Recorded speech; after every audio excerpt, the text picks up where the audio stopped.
નમસ્કાર.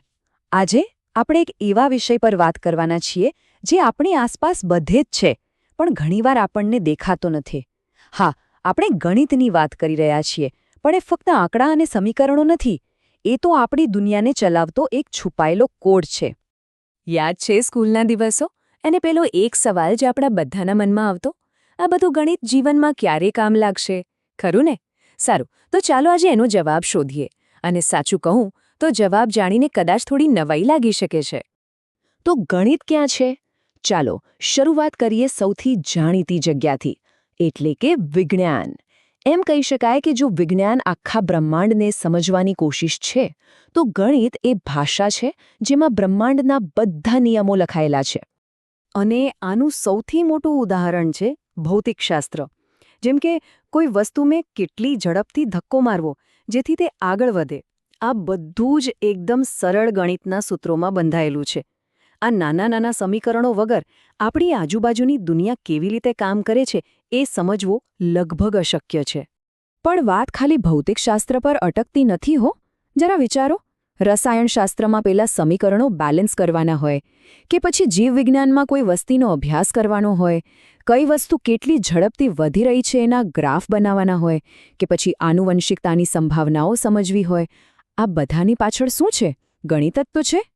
સારું, તો વિજ્ઞાનની વાત તો થઈ. હવે જરા કુદરતમાંથી બહાર આવીને આપણા પોતાના સમાજ તરફ નજર કરીએ. ગણિત ખાલી પ્રકૃતિના નિયમો જ નથી સમજાવતું, પણ આપણી માનવ સિસ્ટમ્સ કેવી રીતે કામ કરે છે એની પણ એક આખી બ્લુપ્રિન્ટ આપે છે.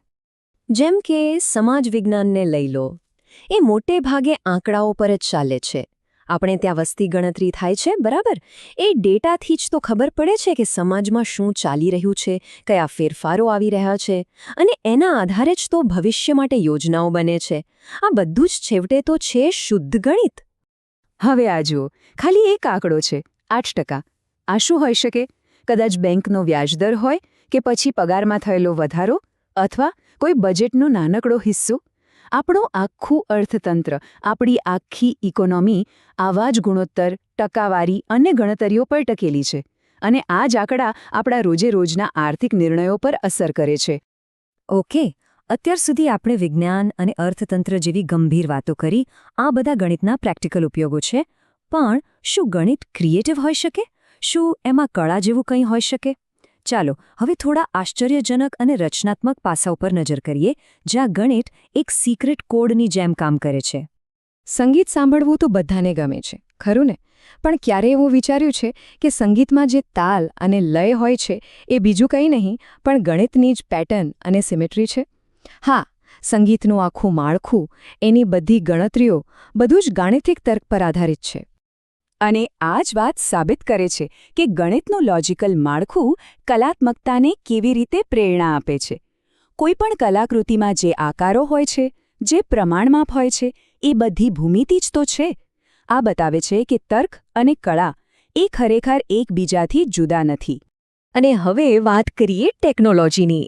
જેવી આપણે ટેકનોલોજીની વાત કરીએ, સમજી લો કે આપણે ગણિતના જ મેદાનમાં આવી ગયા છીએ. આજે જે પણ કમ્પ્યુટર પ્રોગ્રામિંગ થાય છે, જે એલ્ગોરિધમ્સ બને છે, એ બધું શું છે? એ તર્કબદ્ધ રીતે ગોઠવેલા સ્ટેપ્સ જ છે. કોઈ સમસ્યાને ઉકેલવી, એના માટે ફ્લોચાર્ટ બનાવવો, આ બધું જ તો એક પ્રકારની ગાણિતિક વિચારસરણી છે. અરે, રમતગમતમાં પણ ગણિત છે. માની ન શકો પણ સાચું છે. સ્કોર કેટલો થયો, ટાઈમિંગ શું છે, ખેલાડી કેટલી ઝડપથી દોડ્યો, એનું પરફોર્મન્સ કેવું છે, આ બધું જ તો આંકડાશાસ્ત્ર છે, જેને આપણે સ્ટેટ્સ કહીએ છીએ. ગણિતને કારણે જ આપણે રમતને એકદમ અલગ અને ઊંડી રીતે સમજી શકીએ છીએ. તો આ બધા પરથી શું સમજાયું? એ જ કે ગણિત કોઈ એક વિષયના ખાનામાં બંધ નથી. એ તો એક યુનિવર્સલ ભાષા જેવું છે, જે અલગ અલગ ક્ષેત્રોને એકબીજા સાથે જોડે છે અને આપણી આસપાસની દુનિયાને વધુ સારી રીતે સમજવામાં મદદ કરે છે. તો ચાલો ફટાફટ યાદ કરી લઈએ. ભૌતિકશાસ્ત્રના નિયમોથી લઈને બાયોલોજીના આંકડા સુધી, સમાજશાસ્ત્રના ડેટાથી લઈને અર્થશાસ્ત્રની ગણતરીઓ સુધી, સંગીતની ધૂનથી લઈને કમ્પ્યુટરના કોડ સુધી, અને હા, રમતના સ્કોરબોર્ડમાં પણ ગણિત ખરેખર બધે જ છે. એટલે આ બધાનો સાર શું છે? એ જ કે ગણિત ખાલી સરવાળા બાદબાકી કે ગણતરીઓ માટે નથી. એ તો વિચારવાની એક રીત છે, સમસ્યાઓ ઉકેલવાની એક પદ્ધતિ છે. એક એવું માળખું છે જે આપણને ગમે તેવી જટિલ બાબતોને સમજવામાં મદદ કરે છે અને દુનિયાને એક તદ્દન નવી નજરથી જોવાનો મોકો આપે છે. અને હવે અંતમાં બસ એક સવાલ. આ બધું જાણ્યા પછી જરા વિચારો, એવી કોઈ જગ્યા છે જ્યાં ગણિત નથી?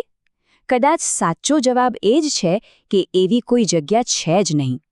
આજે આ વિષયને આટલા ઊંડાણપૂર્વક સમજવા માટે જોડાવા બદલ આપનો ખૂબ ખૂબ આભાર.